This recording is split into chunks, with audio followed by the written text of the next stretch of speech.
인정할 건 인정하자. 그래야 중국도 발전할 수 있어. GDP가 높으면 뭐해? 실제 사람들의 삶의 수준이 우리보다 떨어지는데? 그렇다면 지금 중국의 각성을 다스리는 관리들이 다 잘해야 정상 아닌가? 중국의 한 포털 사이트의 1인당 GDP가 3만 달러가 넘는 한국의 경제가 중국에게 주는 힌트는 무엇일까? 라는 주제의 글이 올라왔습니다. 해당 글에 대한 반응들은 가히 폭발적일 만큼 많은 글들과 댓글들이 달렸습니다. 저는 해당 내용을 이틀간에 걸쳐 분석하였으며 그들의 의견을 4가지로 요약 정리하였습니다. 4가지 의견이라는 것은 첫 번째, 한국 경제를 인정하는 인정형. 두 번째, 한국 경제를 인정하지 못하는 부정형. 세 번째, 한국 경제를 배우자는 배움형. 네 번째, 자국의 현실, 즉 중국의 현실을 한탄하는 한탄형. 이렇게 4가지 부류로 정리를 해봤습니다. 영상을 준비하면서 느낀 점은 확실히 많은 중국인들이 한국의 경제 발전을 부러워한다는 점이었으며 한국의 경제 모델을 배우자는 유형도 상당히 많았으며 애써 부정하려는 의견들도 물론 많았다는 것입니다. 오늘 저는 여러분들과 이 내용을 공유하고자 관련 영상을 제작했습니다. 한국은 OECD 중에서도 선두에 서고 있어 미국, 독일, 프랑스, 영국, 일본, 이태리와 한국 정도가 OECD 7대 강국이라 말할 수 있지. 그 뒤에 스페인이나 캐나다 정도가 될 것이며 기타 국가들은 한참을 뒤진다고 보면 돼. 팩트에 입각한 사실이야. 특히 한국의 공업화 속도는 상상을 초월하지. 인정할 건 인정하자. 그래야 중국도 발전할 수 있어. 사실 70년대 전까지만 해도 북한이 한국보다 경제력이 더 좋았는데 지금은 비교할 수도 없으니 이것도 우리에게 뭔가 시사하는 바가 있지. 그 짧은 시간 동안 한국이 이룩한 성장력은 진짜 무서울 정도지. 중국이 농사짓는 70년 중반 한국은 이미 반도체 육성의 기초를 다지고 있었으니까 솔직히 중국과 한국의 경제 발전 속도를 비교할 수 있을까? 마음속으로는 다 알고 있지만 너희들도 다 알 거야. 단지 말로 못할 뿐이지. 경제의 발전을 논하기 전 정치적인 안정이 중요해. 정치적인 안정은 자유를 의미하며 자유는 사람들에게 자연스러운 경쟁과 무한 경쟁을 발전시키며 정부는 경쟁에 개입하면 안 돼. 한국은 지금 그렇게 자신들의 길을 걸어왔으며 경제 발전은 부수적으로 오는 것 아닐까? 당시 한국은 1000명당 자동차 보유율은 411대, 평균 수명은 82.3세이며 얼마 전 한국 친구가 그러더군. 일본이 대단한 것 같지만 한국 사람들은 일본을 별로 대단하게 보지 않는다고. 일본을 비교하는 것은 예전 한국인들이고 지금 젊은이들은 일본을 전혀 무서워하지 않는다고 말했어. 현실적으로 수치를 보면 그 한국인의 말이 맞아. 97년 금융위기 이후 현재 한국은 일본을 추월하고 있으니까 한국의 음식이나 스포츠, 한국의 문화를 깔보는 사람들은 있어도 지금까지 한국의 경제를 깔본 사람들이 있었나? 내 주변에는 그런 사람들 못 봤는데? 한국은 자신에게 가장 잘 맞는 자본주의 특색의 경제 발전을 하고 있어. 그들의 성공 경험을 절대 간과해서는 안 된다고 생각해. 한국은 과학기술 관련 업종에서 일하면 연봉이 세다고 하는데 이것이 현재 한국의 과학기술을 발전시키는 하나의 동력이지 않을까? 나는 서울에 가봤어. 솔직히 상해가 더 크고 예쁘고 화려하지만 그 안에 살고 있는 사람들의 삶의 질은 비교가 안 된다고 봐. 아무것도 모르는 사람들이 한국 사람들이 살기 힘들다 가난하다고 말하며 스스로를 위안하기에 바쁘지. 지금 우리가 한국과 경제 자체를 논하는 그 자체가 우리의 희망사항일지도 모르지. 한국인들이 중국 경제와 비교를 할까? 솔직히 한국의 경제 상황을 대학생으로 본다면 우리는 이제가 중학교를 졸업한 사춘기 학생에 불과하지. 여러 언론에서 한국과의 경제 지표를 예를 들어 말하지. 반도체의 기술 차이는 6개월, 조선은 비슷하고 가전제품은 박빙이고 자동차 산업은 거의 따라왔다고 이렇게 말하는 경제학자들의 얼굴이 궁금해. 도대체 뭘 근거로 그렇게 말하는지. 고속도로를 달리는 한국과 시골길을 달리는 중국이 바로 정확한 비교를 할 수 있지. 부정형. 한국 경제는 인구가 5천에 이르고 GDP가 3만 달러 이상인 5030 클럽에 들어갔어. 하지만 고속으로 발전하고 선진국으로 진입했지만 여전히 국민들은 경제 스트레스가 심하고 이민을 많이 생각하고 자살률이 높아. 특히 한국의 노인 빈곤율은 39.6% 달하지. 한국 대학생이 평균 직업을 구하는 기간은 10개월이고 과학기술 강국이라고 하지만 과학기술과 관련된 일자리는 4%에 불과해. 이것을 과학기술 강국이며 경제 대국이라 말할 수 있나? 한국의 삼성은 한국 전체 GDP의 24%를 차지하는데 그 삼성의 50% 이상의 주식이 미국인들 손 안에 있다는 것이지. 결국 한국의 경제는 미국 큰형님의 손 안에 있지. 한국 6대 재벌이 한국 경제의 50%를 차지하는데 이게 건강한 경제 발전일까? 중국 인구는 한국의 20배가 넘고 면적은 한국의 100배가 넘으며 중국이 인접 국가 이웃으로 삼고 있는 나라가 한국보다 10배가 넘는데 한국의 경제 발전의 각도기를 중국에 대입하면 무슨 배울 점이 있다고 이 글을 올린 거지? 비교 자체가 안 된다는 것을 먼저 알기를 바래. 사실 실제적으로 한국과 일본의 삶의 질은 중국보다 떨어지지. GDP가 높으면 뭐해? 실제 사람들의 삶의 수준이 우리보다 떨어지는데 다들 한국과 일본을 선진국이라 부르는데 사실 집 한 채 사기도 어려운 나라가 한국과 일본 아닌가? 절강성, 강소성, 복건성과 합쳐도 한국 경제 총량과 맞먹을 것 같은데 중국 전체랑 비교가 될까? 한국 무역의 대부분은 중국과 이루어지니 중국이라는 거대 시장이 사라지면 한국은 어떻게 될까? 한국과 비교는 무리라고 봐. 즉 몸집이 다르기 때문에 한국 경제에서 얻는 시사점은 없다고 생각하지. 우리는 우리와 체격이 비슷한 인도와 미국에서 힌트를 얻으면 될 것 같아. 결국 한국 경제에서 얻을 점은 없는 것이 맞지. GDP가 3만 달러를 넘으면 뭐하나? 작년 한국은 전체 신생아 출산율이 32만에도 미치지 못하고 있는데 한국은 선진국 중에서 업무 시간이 가장 긴 나라지. 매주 60에서 80시간을 일하고 1년 평균 근무 시간이 2069시간이라고 하는데 평생 일만 하다가 끝날 것 같은데? 기생충을 보면 한국의 실상을 알 수 있지. 일본처럼 나라는 부자지만 사람들은 가난하지. 특히 노인들의 생활을 보면 중국이 훨씬 여유로워. 중국은 국가에서 돌봐주니까. 한국의 빈부차를 봐. 저기 정상적인 수치인지. 서울의 10%를 제외하고는 전부 한 달 살기 어려운 월급으로 살아가고 있으니 한국의 대학생들은 대부분 아르바이트를 해. 그렇게 좋고 부러우면 한국 가서 살면 되는 것이지 여기서 부러워할 이유가 있을까? 나가봐야 조국의 따뜻한 품을 느끼겠지. 3. 배우며 우리가 한국에게 배워야 할 핵심 가치 5가지는 1. 과학기술을 이용한 미래의 핵심 가치를 만드는 것. 2. 한국의 젊은이들처럼 공부하기. 교육으로 치면 세계 최고의 레벨이니 인력의 질이 세계 최강이야.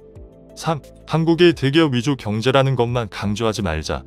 사실 한국은 중소기업과 벤처기업을 집중적으로 육성하고 키우지만 늘 우리는 대기업 위주의 한국 경제라는 말만 듣고 그렇게 인정해버리고 말아. 그들의 중소기업 및 벤처기업 육성의 노하우를 배워야 한다고 봐. 4. 한국 젊은이들의 대학 진학률이 90%야. 거기에 교육의 질도 높고 직업교육 시스템이 사회에 잘 퍼져 있어. 가만히 노는 젊은이들을 한국은 좌시하지 않아. 우리는 한국의 정규 교육과정뿐만 아니라 정부에서 주관하는 사회직업교육 체계를 배워야 해. 5. 문화창작 사업에 투자를 배워야 해. 쉽게 말하면 지금 전 세계에 불고 있는 한류의 중심이 바로 이것인데 외국 여론조사를 보면 한중일 3국 중 소프트웨어 방면에서 최고는 한국을 뽑아. 자원적으로는 일본에 밀리지만 전체 국력은 이미 일본을 앞질렀다고 봐야 해. 우리 주변에 문화 한류가 안 스며든 곳이 있으면 과감하게 말해보자. 단 하루라도 우리 삶 중에 한류와 연관된 것들을 안 본 적이 있어? 지금 쇠퇴하고 있는 일본의 음반, 영화, 드라마는 누가 이렇게 만든 것일까? 바로 한국이야. 문화는 앞으로 새 시대의 먹거리인데 우리는 그 앞길을 미리 가고 있는 한국을 배워야 해. 한국에게 정말 배우고 싶은 것은 집중과 육성으로 봐. 그걸 정부 주도하에 키운 것이지. 한국의 집중적인 발전 산업인 반도체, 액정산업, 자동차, 선박, 화학공업 이 5가지 집중 산업들은 이미 아시아를 벗어나 세계 초일류 아닌가? 우리도 이렇게 집중적으로 개발하는 능력을 배워야 할 것 같아. 우리가 꼭 배워야 할 3가지 것이 있지. 안정적인 정치, 일단 다이나믹한 경제발전, 2번째 안정적인 정치체계, 마지막으로 주변국과 우호적으로 지내기 위해 노력하는 한국이지.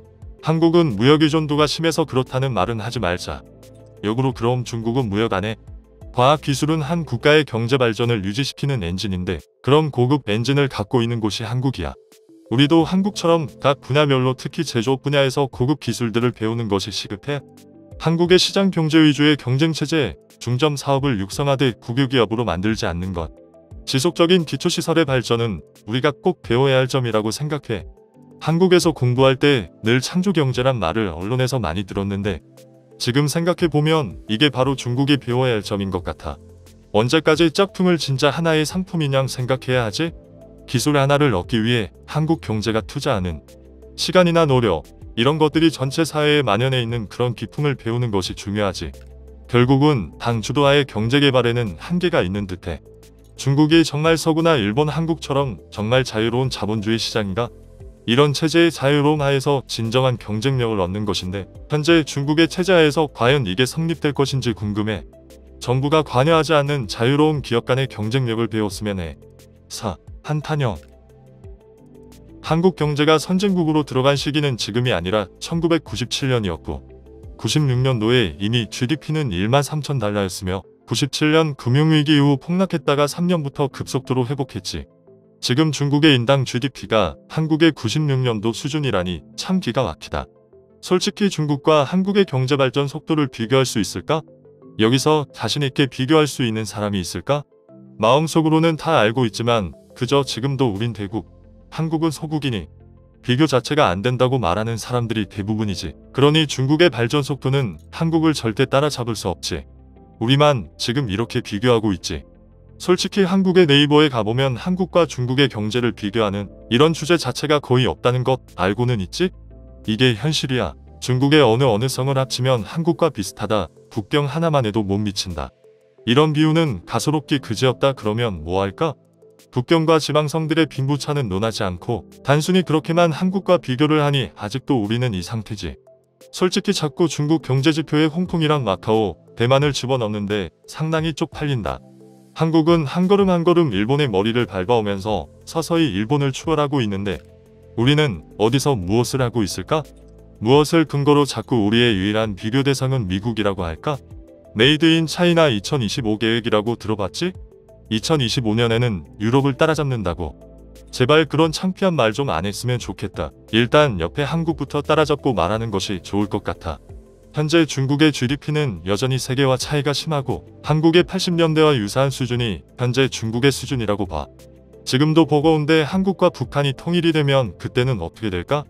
솔직히 지금 그림처럼 중국은 전부 위의 그림과 같지는 않지. 대부분 아래 그림이지. 여기 글들을 읽어보면 마치 중국이 대단한 경제대국인 양 그려져 있어.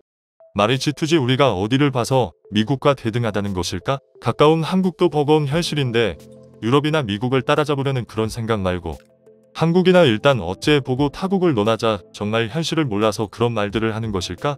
한국 하면 반도체, 일본 하면 자동차, 중국 하면?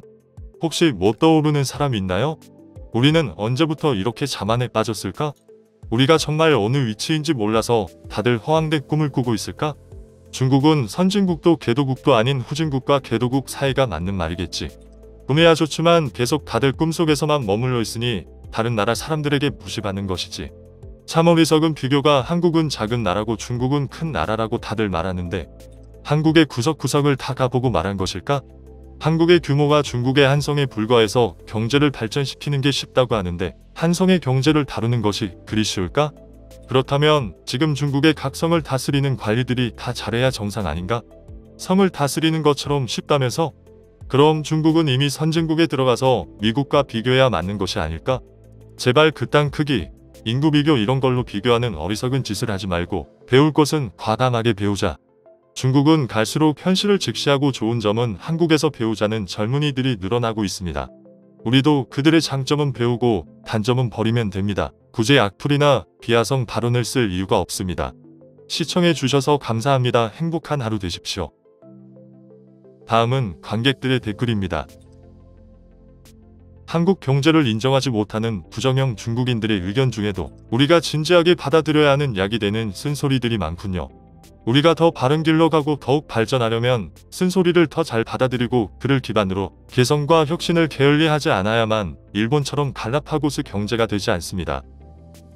양적성장 단계에서 질적성장 단계에 정착하려고 애쓰는 지금의 중국 경제와 질적성장 단계에 안착하고 제조업과 4차 산업과의 통합성장력이 본격 분출되고 있는 대한민국과는 더는 비교하지 마시길 바랍니다. 한국은 1만 불, 2만 불대로 올라서면서 두 번의 큰 경제 위기가 있었죠. 중국도 언젠가 압축 성장의 부작용이 나타날 것이며 대대적인 체질 개선이 필요할 텐데 그걸 앞으로 어떻게 극복하느냐에 따라 미래가 달라질 것입니다. 사실 한국도 현재 3만 불 언저리에서 다시 체질 개선이 필요한 상황입니다. 몇 년 전만 해도 중국에서 주재로 오랫동안 살았었는데 당시에는 중국의 속도가 너무 빨라 금방 한국을 따라잡을 줄 알았다. 하지만 당시 이건 내 자신의 좁은 안목이었다. 지금은 한국에 와 있지만 중국은 절대 한국을 따라잡을 수 없다. 왜? 정치 문제, 무한 경쟁, 속도, 적당한 크기의 국가, 민족성, 한국 국민들이여 자부심을 가지고 지금 하고 있는 대로만 하시면 됩니다. 한국인의 근성과 끈기, 배포가 중국인들과는 비교가 안 됩니다. 지금 한국 경제는 반도체 착시, 지금까지 한국 경제를 이끌어왔던 자동차, 선박, 정유, 무선통신, 디스플레이 모두 중국이라는 최악의 라이벌 때문에 고생 중. 지금 조금 앞서고 있지만 언제 뒤집어질지 모른다. 산업 스파이를 조주고 정신 바짝 차려야 한다. 반도체 무너지면 훅 간다.